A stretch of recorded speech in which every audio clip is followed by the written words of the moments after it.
So here we're going to finally show my cloud flat glitch out of the gun bunch formation. I showed this last year in my ebook for split close pats, and then I showed it again this year on playbook.gg for my ebook on split close pats. But you can do this out of different formations, and one of them being gun bunch, which is one of the most popular formations. You're going to see a lot of pro players going to move this guy to the inside like this, but none of them, and I've watched a lot, none of them are using this cloud flat glitch. And it's going to be really nice to know that your opponent's going to have to anytime you move this guy in, he's going to have to switch up that cloud to a different type of flat, like maybe a hard flat, which is going to be really nice if you want to get a deep crosser across the field. Now everyone wants to run gun bunch to the wide side of the field, so that's where this is really good, because you actually need the running back to be on the short side. So we motion this guy in, and you can do it from any play.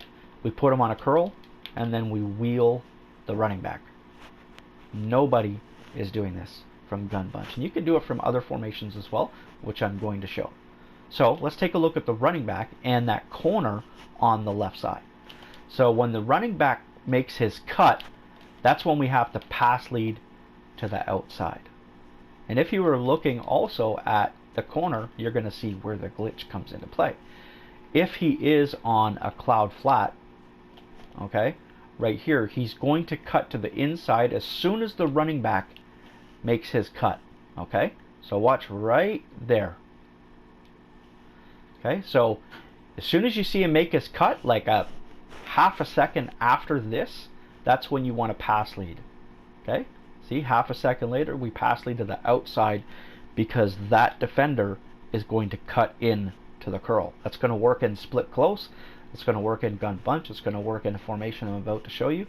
As I'm sure, I can't test every formation, but the same concept works, and it's because of the alignment of the wide receiver here. Like, you know, in split close, this is where he lines up. Well, if you motion him to the inside, he's going to line up just like that as well. So as you see right here, we'll take a look at it one more time. He just cuts in. So as soon as this guy cuts, okay, that's when you're going to see that movement by that defender. So if you don't see that he cuts to the inside, you know that it's not a cloud. But at the same time, if it's any other zone that acts like this guy is right now, I mean, you're going to know anyway.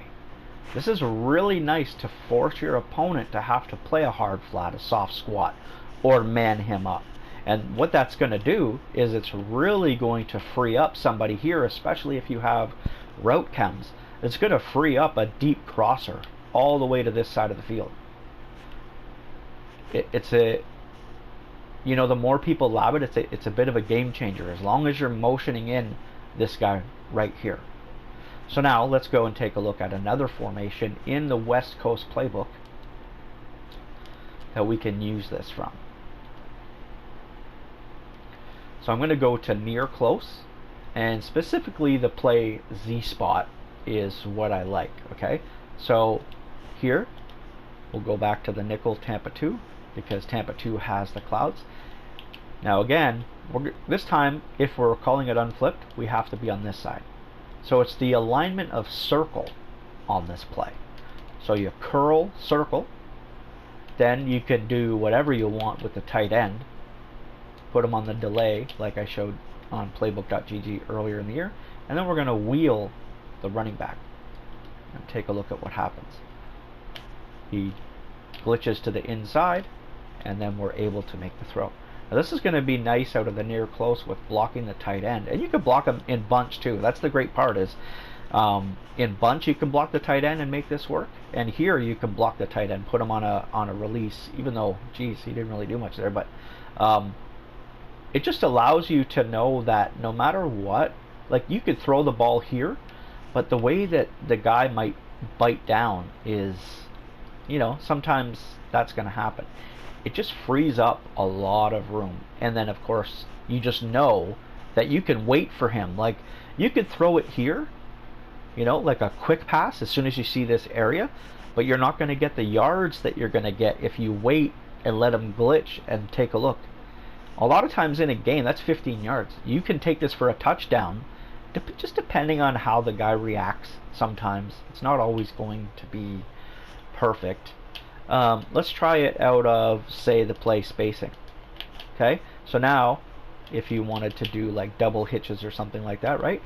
So now you run the play, and then you see that you're able to get those yards as long as he hangs on to it. So if you're labbing your playbook, you have a certain playbook that you like. Okay, it's the alignment of this guy right here that allows it to happen on the short side of the field. It will not work with this guy.